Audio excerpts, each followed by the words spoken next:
नमस्कार, स्वागत है आपका। मैं हूं आपके साथ सपना दीपक मद्देशिया। बुलेटिन का आगाज करेंगे। मुख्यमंत्री भजनलाल शर्मा ने पूर्व उपराष्ट्रपति भैरों सिंह शेखावत बाबोसा की पुण्यतिथि पर पुष्प अर्पित कर नमन किया।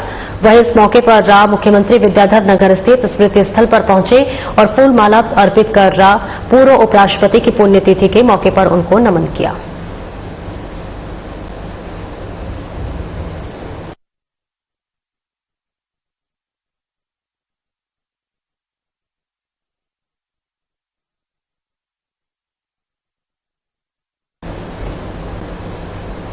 और आगे बढ़ेंगे। मुख्यमंत्री भजनलाल शर्मा ने मुख्यमंत्री निवास पर सांगानेर विधानसभा क्षेत्र के विकास कार्यों की समीक्षा बैठक की।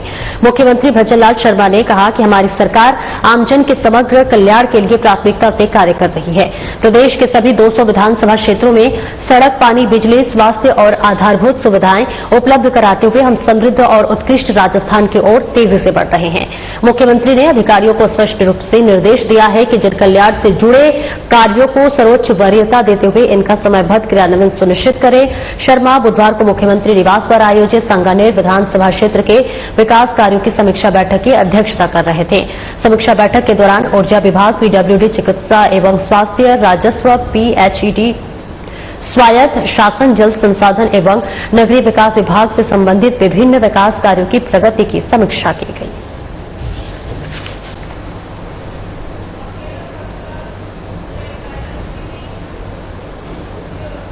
मध्य प्रदेश में बीजेपी की सरकार होते हुए भी वहां के मंत्री विजय शाह की ओर से ऑपरेशन सिंदूर में भाग लेने वाली बहादुर बेटी सोफिया कुरैशी को आतंकवादियों की बहन कहे जाने पर बीकानेर के युवकों ने मंत्री विजय शाह का पुतला जलाकर विरोध जताया है। एनएसयूआई के रामनिवास कोकना में बताया कि मंत्री ओर से दिए गए ऐसे बेतुके बयान को स्वीकार नहीं करेगा। ऐसे में मंत्री के खिलाफ देशद्रोह का मुकदमा दर्ज कर गिरफ्तार किए जाने का ज्ञापन कलेक्टर को सौंपा है।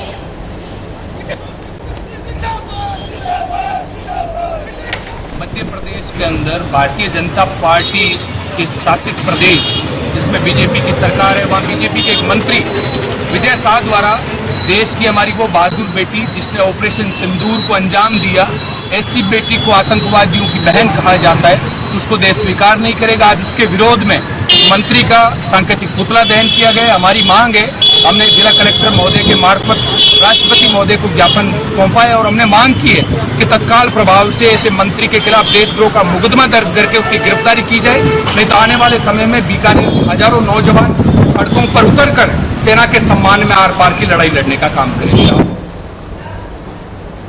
भारत पाकिस्तान के बीच हाल ही में बढ़ रहे तनाव और युद्ध जैसे हालात के बीच राजस्थान के श्रीगंगानगर जिले के अनूपगढ़ क्षेत्र में एक संदिग्ध ड्रोन मिला है। भारत पाक सीमा से सटे संवेदनशील इलाके में गुरुवार की सुबह ये ड्रोन देखा गया है, जहां गुरुवार सुबह करीब 9:45 पर ग्रामीणों ने जब खेत में ये संदिग्ध वस्तु देखी तो उन्होंने तुरंत अनूपगढ़ पुलिस थाने को सूचित किया। ऐसे में सूचना मिलते ही एसएचओ ईश्वर जांगीर पुलिस टीम के साथ मौके पर पहुंचे और बीएसएफ को भी सूचित किया गया है। बीएसएफ की टीम ने क्षेत्र को घेर लिया है और वस्तु के आसपास किसी को भी जाने से मना कर दिया गया है।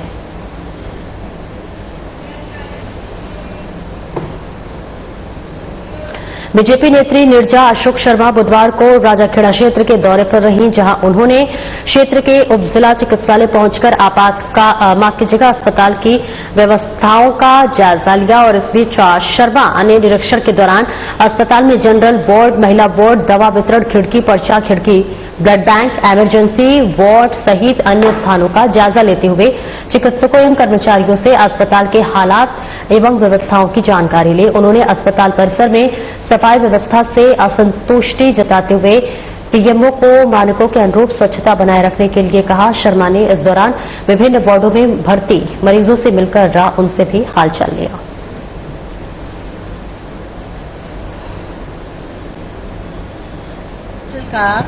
व्यवस्थाओं का जायजा लेने के लिए वहां पर गए थे।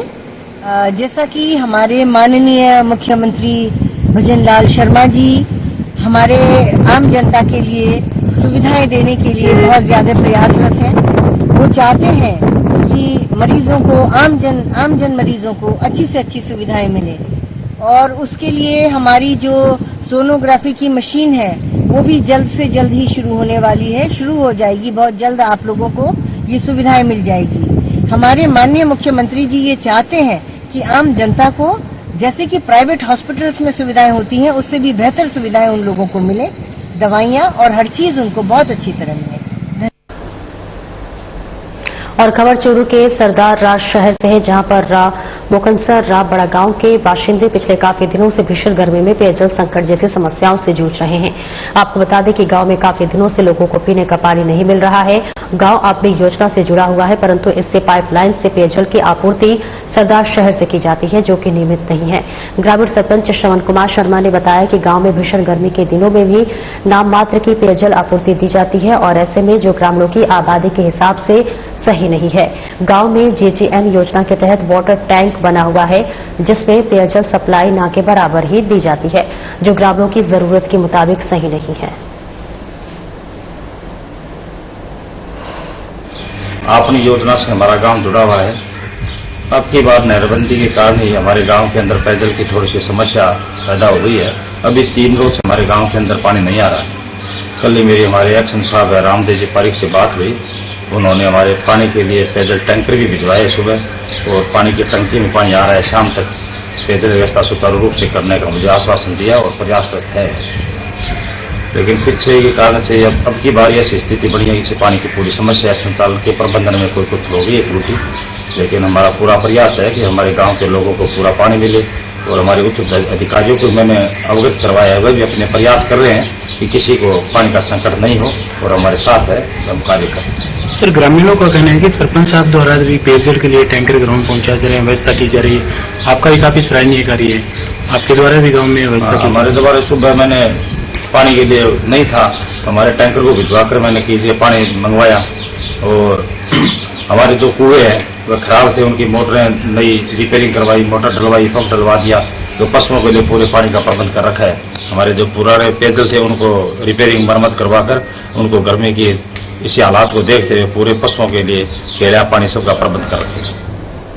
और राजस्थान के पंचायती राज एवं स्कूली शिक्षा मंत्री मदन दिलावर जोधपुर में ऑपरेशन सिंदूर को लेकर बड़ा बयान दिया। मदन दिलावर ने कहा कि भारत पाकिस्तान के बीच युद्ध विराम जरूर हुआ है, लेकिन ऑपरेशन सिंदूर खत्म नहीं हुआ है।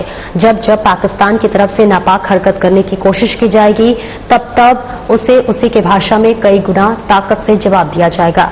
मदन दिलावर ने आगे कहा कि पाकिस्तान ने पहलगाम में कायरतापूर्ण घटना को अंजाम दिया था, वो निंदनीय थी। भारत ने ऑपरेशन सिंदूर के तहत उसका बदला लिया।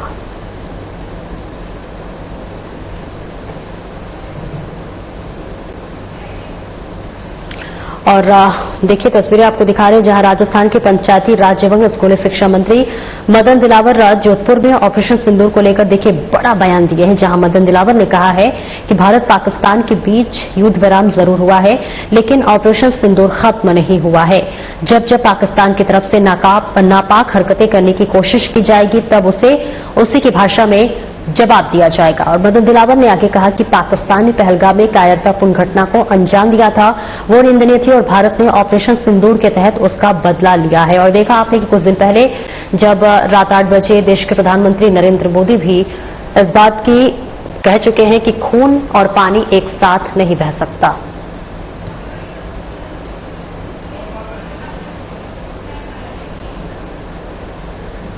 और भाई आज से ठीक 100 साल पहले 1925 को अलवर रियासत के नीमूचड़ा गांव में वे खौफनाक मंजर घटा था, जहां इतिहास ने राजस्थान का जलियांवाला बाग कहा। जी हां, शांतिपूर्ण प्रदर्शन कर रहे किसानों पर बंदूकों से अंधाधुंध फायरिंग कर दी गई।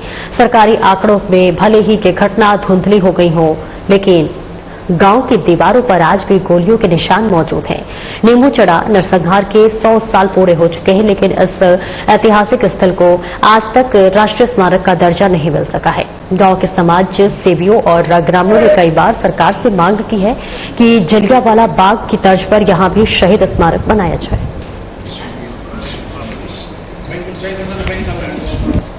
और देखिए आज से ठीक 100 साल पहले अलवर रियासत के नीमूचड़ा गांव में वे खौफनाक मंजर घटा था। जलियांवाला जो हत्याकांड था वो देखिए सभी को पता है, और ऐसे में लगातार मांग की जा रही है ग्रामवासियों से कि इसके लिए यहाँ पर जो भी तमाम लोग शहीद हुए थे सबके लिए एक स्मारक बने। लेकिन आइए बताते चले कि लगातार इनकी आवाज नहीं सुना जा रहा है और इस ऐतिहासिक स्थल पर आज तक राष्ट्रीय स्मारक का दर्जा तक नहीं मिला है। और ऐसे में आपको बता दें कि ये जो घटना थी वो आज से 100 साल पहले हुई थी। शांतिपूर्ण प्रदर्शन कर रहे किसानों पर बंदूकों से अंधाधुंध फायरिंग की गई थी।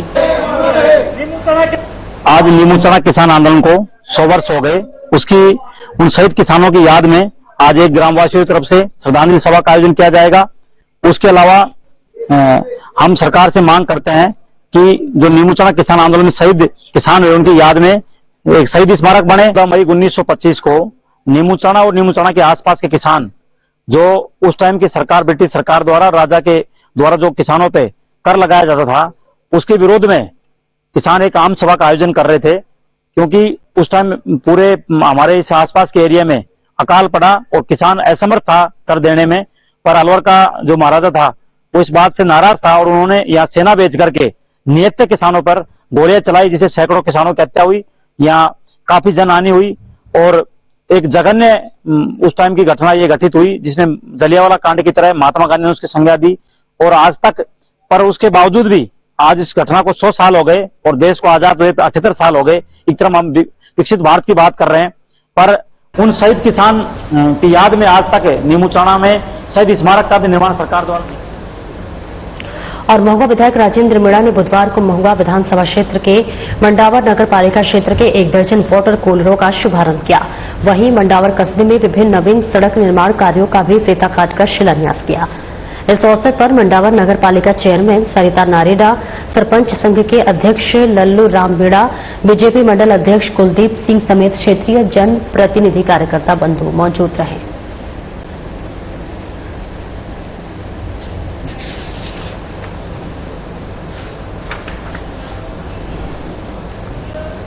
नियंत्रक आपदा प्रबंधन और जिला कलेक्टर डॉक्टर जितेंद्र कुमार सोनी के निर्देश पर सक्षम जयपुर अभियान के तहत जिले में नागरिक सुरक्षा प्रशिक्षण कार्यक्रम का आयोजन किया जा रहा है। बुधवार को सीकर रोड स्थित श्री भवानी निकेतन शिक्षण संस्थान में आपदा प्रबंधन जन जागरूकता कार्यक्रम में नागरिक सुरक्षा विभाग के अनुदेशकों ने सैकड़ों एनसीसी कैडेट्स को आपातकालीन परिस्थितियों के दौरान बचाव एवं उपायों की जानकारी एवं प्रशिक्षण दिया। उप नियंत्रक नागरिक सुरक्षा श्री अमित शर्मा ने बताया है कि कार्यक्रम में आपदा प्रबंधन प्रशिक्षण एवं युद्ध काल के दौरान बचाव के तरीकों से रूबरू करवाया गया।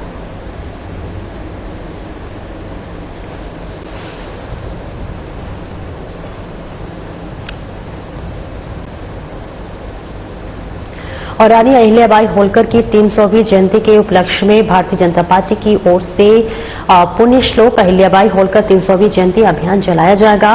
बीजेपी प्रदेश महामंत्री जितेंद्र गोठवाल ने प्रदेश अध्यक्ष मदन राठौर के निर्देशानुसार अभियान के सफल संचालन के लिए प्रदेश स्तरीय टोली गठित की गई है और बीजेपी के प्रदेश मंत्री वासुदेव चावला को टोली का प्रदेश संयोजक बनाया गया है और वहीं महिला आयोग की पूर्व अध्यक्ष सुमन शर्मा को सह संयोजक बनाया गया है। बीजेपी प्रदेश मंत्री एवं अभियान के प्रदेश संयोजक वासुदेव चावला ने बताया है कि रानी अहिल्याबाई होलकर की स्मृति में बीजेपी की ओर से विभिन्न कार्यक्रम आयोजित किए जाएंगे। अभियान के तहत गुरुवार 15 मई को बीजेपी प्रदेश कार्यालय में प्रदर्शनी लगाई जाएगी।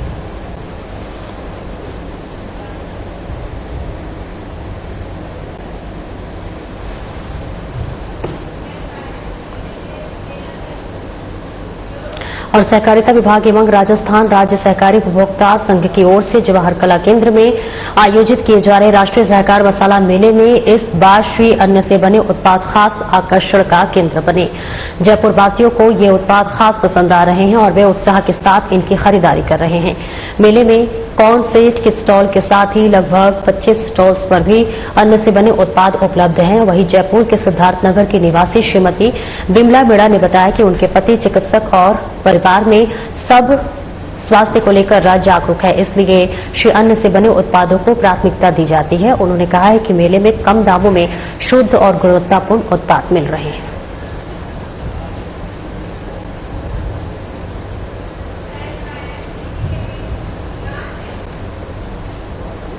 और मुख्य चिकित्सा और स्वास्थ्य अधिकारी जयपुर प्रथम के खाद्य सुरक्षा दल ने 3 मार्च 2025 से 13 मार्च 2025 तक चलाए गए विशेष होली अभियान के तहत विभिन्न फर्मों के कुल 52 नमूने जांच हेतु लिए थे, जिसमें के बाद जांच में 52 में से 24 नमूने अमानक स्तर के पाए गए हैं।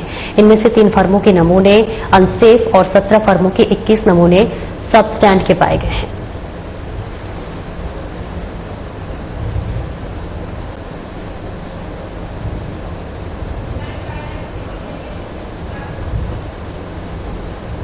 और खबर हनुमानगढ़ से, जहां टाउन पुलिस ने बस अड्डा आदर्श नगर राम मेगा हाईवे पर हेरोइन सहित एक आरोपी को गिरफ्तार किया है। पुलिस ने नशा तस्करी के खिलाफ बड़ी कार्रवाई की है। पुलिस ने 2 अलग अलग मामलों में कार्रवाई करते हुए हेरोइन और राडोडा पोस्ता जब्त किया है। जब्त की गई हेरोइन की अंतर्राष्ट्रीय बाजार में कीमत लगभग 50 लाख रुपए आंकी गई है। पहली कार्रवाई में हनुमानगढ़ टाउन पुलिस ने बस अड्डा आदर्श नगर मेगा हाईवे पर गश्त के दौरान एक व्यक्ति को गिरफ्तार किया है। आरोपी राजब अली के पास से 100 ग्राम हेरोइन और 35,530 रुपए नकद बरामद किए हैं। राजब अली लाखोवाली का रहने वाला है। जब्त किए गए हेरोइन की अंतर्राष्ट्रीय बाजार में कीमत लगभग 50 लाख रुपए आंकी गई है। दूसरी कार्रवाई में पुलिस थाना पल्लू की टीम ने सरदार शहर हनुमानगढ़ मेगा हाईवे पर एक नाबालिग को 18 किलोग्राम डोडा पोस्त चूरा छिलका के साथ पकड़ा। पुलिस की ओर से की गई इन कार्रवाई में भी विधि से संघर्षरत बालक को डिटेन किया गया है। दोनों मामलों में एनडीपीएस एक्ट के तहत मामला दर्ज कर लिया गया है।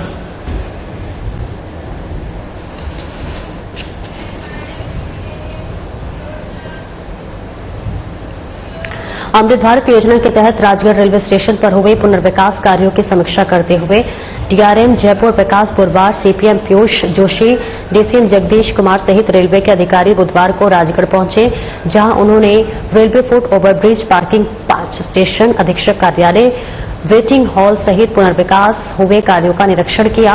अमृत भारत योजना के तहत राजगढ़ रेलवे स्टेशन पर करीब 13 करोड़ 9 लाख रुपए की लागत से निर्माण का काम हुआ है, जिसमें booking office, ticket hall, station प्रवेश द्वार के पुनर्विकास का कार्य हुआ है।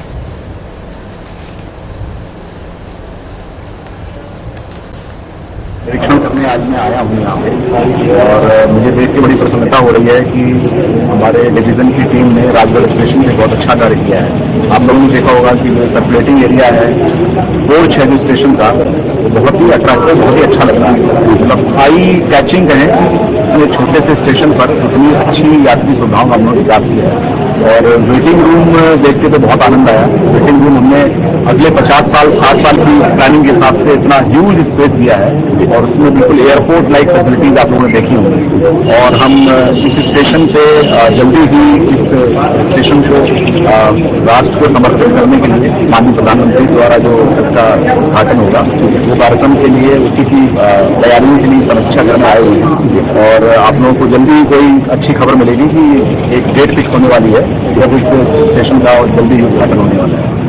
और हमने आज आप जो यहाँ पे पैसेंजर्स हैं, जो ट्रेड एसोसिएशन हैं, उनके प्रतिनिधियों से भी बात की है, और इस स्टेशन पे और कुछ गाड़ियों के ठहराव की भी डिमांड की। जो पैसेंजर शेल्टर्स हैं, शेल्टर्स की जो आज आवश्यकता बताई है, उसको भी हम लोग चरणबद्ध तरीके से कार्य सैंक्शन कराते हैं, वो भी।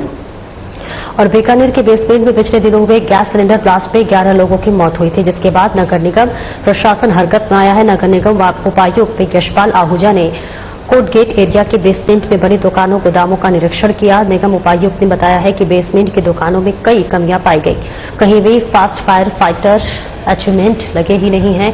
अगर लगे होते तो भी उनके डेट एक्सपायर हो गए हैं। इस मामले में बेसमेंट में बनी दुकानों, गोदामों के मालिक को नोटिस दे दिया गया है।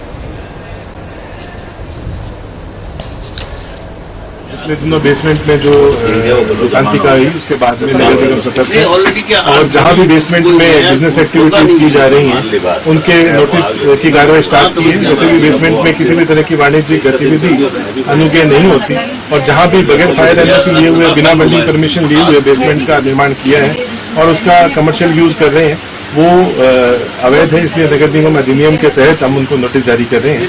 और अगर इनका जवाब संतोषजनक नहीं हुआ या बेसमेंट में अगर कार्य बंद नहीं किया, तो उनको सीज करवाने की कार्रवाई की जाएगी। कितनी कमियां पाई गई है सर? अभी जो तीसरा या चौथा बेसमेंट है, तो निश्चित रूप से जो फायर फाइटिंग इक्विपमेंट या तो मिल नहीं रहे, जहां मिले जहां एक के पास मिला, एक इक्विपमेंट रहा, हालांकि प्रॉपर है या इम्प्रॉपर है, पर उसकी एक्सपायरी डेट भी 2023 थी, यानी 2 साल उसके एक्सपायर हुए भी हो चुके थे। इसके अलावा यहाँ भी कोई इंतजाम नहीं लग रहे कि फायर हो गई या बेसमेंट ढह गया। और सेकंड, जो दूसरी आने और जाने का रास्ता बेसमेंट में अलग अलग होना चाहिए, वो भी किसी का अभी तक दिखा नहीं है।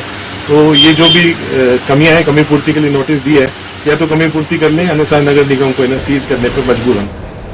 बीजेपी कार्यकर्ताओं की ओर से रक्तदान शिविर का आयोजन किया गया, जहां बीजेपी के पूर्व प्रदेश अध्यक्ष अरुण चतुर्वेदी ने कहा कि हम सब अपने लिए जीते हैं, लेकिन रक्त की एक बूंद राष्ट्र के नाम के तहत आज बीजेपी कार्यकर्ताओं ने रक्तदान शिविर का आयोजन किया है, जो सराहनीय और जवानों का मनोबल बढ़ाने वाला है। भारत पाक के बीच ऑपरेशन सिंदूर के तहत जवानों में जो साहस दिखाकर दुश्मनों से मुलाकात किया गया, उसका सभी सम्मान करते हैं।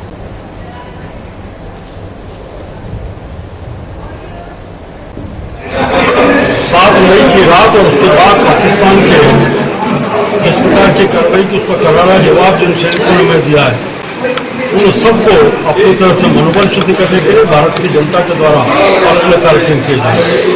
आज बीकानेर में रवि मेघवाल जी, माधवी राठा जी, उनकी पूरी टीम ऑपरेशन सिंदूर के सभी उन योद्धाओं के सहयोग के लिए, समर्थन के लिए, उनके मनोबल को बढ़ाने के लिए रक्तदान शिविर का आयोजन किया है। मुझे लगता है कि हम सब अपने लिए जीते हैं, लेकिन एक रक्त की एक बूंद राष्ट्र के नाम इस अभियान के तहत आपका रक्तदान निश्चित रूप से भारत के शौर्य पराक्रम सबका सम्मान करेगा। और आगे बढ़ेंगे। खेरली कस्बे के श्वेतांबर पालीवाल जैन समाज की ओर से मुंबई के रहने वाले मुमुक्षु कल्पना जैन द्वारा सांसारिक जीवन त्याग कर जैन साध्वी बनने के लिए दीक्षा महोत्सव का आयोजन कस्बे में किया जा रहा है। 5 दिवसीय दीक्षा महोत्सव में अनेक कार्यक्रम का आयोजन किया गया, जिसके दौरान मुमुक्षु कल्पना जैन बरसी दान कार्यक्रम आयोजित किया गया और वहीं जैन समाज के लोगों द्वारा इस अवसर पर मुमुक्षु कल्पना जैन को हाथी पर बैठाकर डीजे बजे के साथ बरकोड़ा एवं शोभा यात्रा कस्बे के विभिन्न रास्तों से निकाली गई।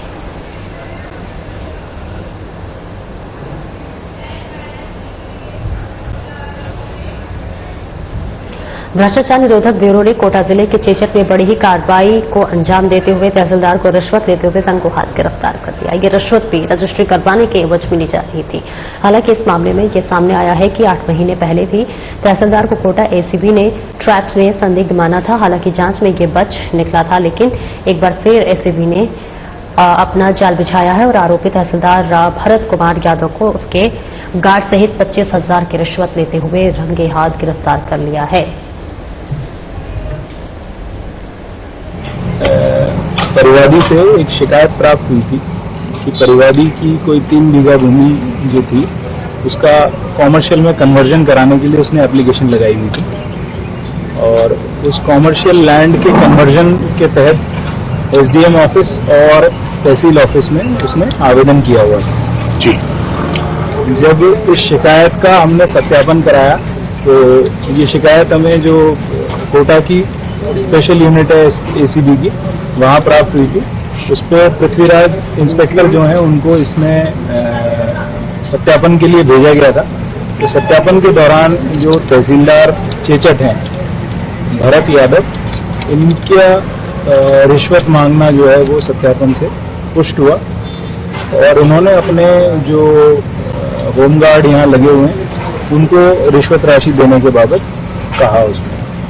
इसके बाद एक ट्रैप ऑर्गेनाइज किया गया, उच्च अधिकारियों को निवेदन किया गया और उसके बाद फिर ये ट्रैप की कार्रवाई आयोजित की गई। इसमें हमने जो है जैसा परिवादी से डिमांड हुआ था 25,000 रुपये परिवादी द्वारा भरत यादव जो तहसीलदार हैं उनको यहाँ लेके आए और उनके कहने पे इनके जो होमगार्ड हैं दिनेश कुमार, उनको ये राशि देते हुए रंगे हाथों पकड़ा। फिलहाल इस बुलेटिन में इतना ही। नमस्कार।